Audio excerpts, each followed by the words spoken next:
What if one device could replace your broom, mop, and bucket routine, but still leave you wondering if it truly simplifies cleaning? The Xiaomi Truclean W20 wet dry vacuum promises an all-in-one solution by combining vacuuming, mopping, and self-cleaning into a single system. And after putting it through real household messes, the results feel practical rather than revolutionary. The roller brush system tackles both wet spills and dry debris at the same time, meaning muddy footprints, kitchen splashes, dust, and crumbs disappear in one pass without switching tools.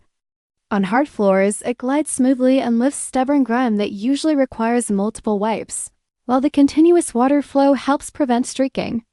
Dried stains and sticky spots take a slower pass, but they do loosen without aggressive scrubbing. The self-cleaning function is convenient, rinsing the brush and reducing manual maintenance, although it still requires occasional tank rinsing to prevent odor buildup. Suction strength feels balanced, strong enough for daily dirt and light debris, but not designed to replace a heavy-duty carpet vacuum.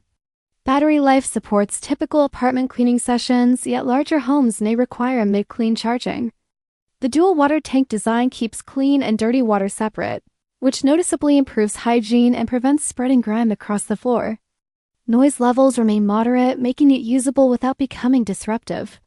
Overall, the Xiaomi Truclean W20 delivers a streamlined cleaning experience that saves time and reduces effort, though it works best as a daily maintenance tool rather than a deep clean powerhouse, making it a practical choice for routine floor care with a few realistic limitations.